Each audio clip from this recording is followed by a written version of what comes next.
Bismillahirrahmanirrahim. Assalamualaikum warahmatullahi wabarakatuh.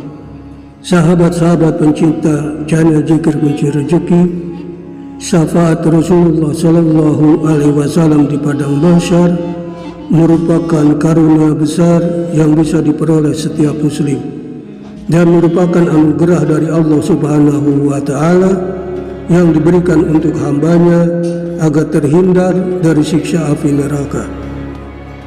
Di padang mahsyar, setiap manusia mencari para nabi-nabinya untuk meminta pertolongan. Namun saat itu tidak ada satupun para nabi yang bisa memberikan syafaat kecuali Nabi Muhammad Sallallahu Alaihi Wasallam. Syafaat Rasulullah Sallallahu Alaihi Wasallam adalah manifestasi bahwa Allah Subhanahu wa Ta'ala mencintai orang-orang yang senantiasa beramal saleh dan menjauhi perbuatan-perbuatan dosa. Kata syafaat diambil dari kata syaf yang artinya genap, dan secara bahasa artinya pertolongan. Syafaat merupakan bentuk doa untuk memohon kepada Allah Subhanahu wa Ta'ala dari orang-orang yang beriman dan bertakwa kepadanya. Dengan syafaat kita bisa terhindar dari siksa atau paling tidak meringankan azab di akhirat kelak. Awalnya seseorang mendapat siksa kubur atau siksa neraka. Oleh karena memperoleh syafaat, bisa jadi siksaannya berubah menjadi ringan, bahkan hilang sama sekali. Dengan syafaat, Allah Subhanahu wa Ta'ala memindahkan seorang penghuni neraka ke surga. Malaikat memberi syafaat kepada manusia, Rasulullah memberi syafaat kepada umatnya, mereka yang mati syahid memberi syafaat kepada keluarganya, dan anak yang soleh memberi syafaat kepada kedua orang tuanya. Selain syafaat tersebut, ada syafaat yang hanya didelegasikan Allah Subhanahu wa Ta'ala kepada Nabi Muhammad, yang merupakan syafaat teragung, di mana para malaikat, para syahid, anak-anak soleh dan para nabi lain tidak diberikan. Syafaat yang paling agung tersebut dikenal dengan syafaatul uzma, yang merupakan pertolongan Rasulullah saat manusia dalam keadaan kritis dan mencekam di padang mahsyar, di mana setiap manusia mengharapkan turunnya pertolongan agar kesulitan yang mereka hadapi segera teratasi. Rasulullah yang begitu merindukan kita sejak 14 abad yang lalu, beliau tetap mengingat umatnya saat tengah bergelut dengan sakitnya sakaratul maut. Rasulullah kini tengah menunggu kita di Telaga Kautsar. Dia yang begitu merindukan kita tengah menyiapkan syafaat buat umatnya. Syafaat itu tidak hanya diperuntukkan bagi para ahli ibadah saja, tetapi juga bagi para pelaku dosa. Sungguh betapa mulianya Rasulullah, di mana Rasulullah bersabda dalam sebuah hadis yang sahih, syafaatku untuk pelaku dosa besar dari umatku. Riwayat HR Abu Daud.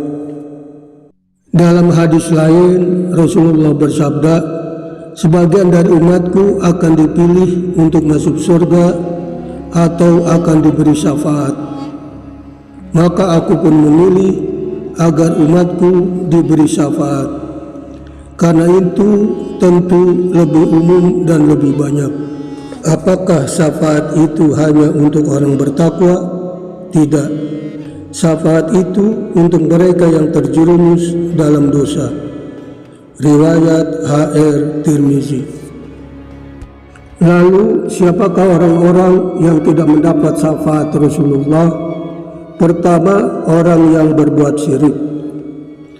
Secara umum, syirik adalah menduakan Allah dengan sesuatu yang lainnya. Kata syirik berasal dari kata syakara yang memiliki arti bersekutunya dua orang. Pengertian syirik adalah menyekutukan Allah dengan yang lain. Misalnya pengakuan kemampuan ilmu daripada kemampuan dan kekuatan Allah. Peribadatan selain kepada Allah dengan menyembah patung, tempat keramat dan kuburan, serta kepercayaan terhadap keampuhan peninggalan-peninggalan leluhur yang diyakini dapat menentukan dan mempengaruhi jalan kehidupan. Syirik adalah dosa besar yang tidak terampuni. Firman Allah dalam Al-Quran surat An-Nisa ayat 48 yang artinya, sungguh Allah tidak akan mengampuni dosa syirik, dan Dia mengampuni segala dosa yang selain dari itu bagi siapa yang dikehendakinya. Barang siapa yang menyekutukan Allah, maka sungguh ia telah berbuat dosa besar. Kedua, pemimpin yang tidak bersikap adil. Faktor kedua terhalangnya syafaat seseorang hamba pada hari kiamat adalah seorang pemimpin yang tidak bersikap adil dan zalim kepada rakyatnya. Sungguh berat beban seorang pemimpin, sebab pertanggungjawabannya tidak hanya di dunia, melainkan juga di akhirat kelak. Oleh karena itu, sifat amanah harus melekat pada dirinya. Allah telah mengancam pemimpin yang berbuat zalim kepada rakyat yang dipimpinnya. Sabda Rasulullah SAW dalam sebuah hadis yang berbunyi, siapapun pemimpin yang menipu rakyatnya, maka tempatnya di neraka. Riwayat H.R. Ahmad. Pada hadis lain, Rasulullah SAW bersabda bahwa tidaklah seseorang yang diberi amanah memimpin suatu kaum, kemudian ia meninggal dalam keadaan curang terhadap kaumnya, maka diharamkan baginya surga.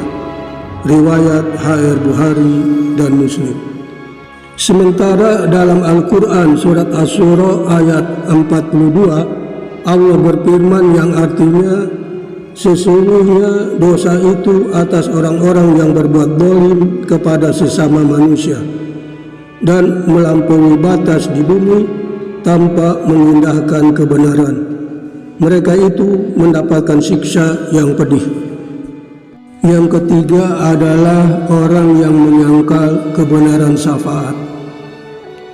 Dari Anas bin Malik, di mana Rasulullah SAW bersabda bahwa barang siapa menyangkal syafaat, maka dia tidak mendapat bagian dari syafaat tersebut.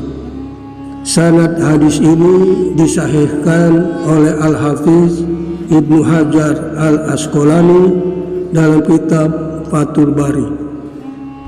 Demikianlah pembahasan tentang orang-orang yang tidak mendapatkan syafaat Rasulullah. Semoga kita bisa mengambil manfaat. Amin. Wassalamualaikum warahmatullahi wabarakatuh.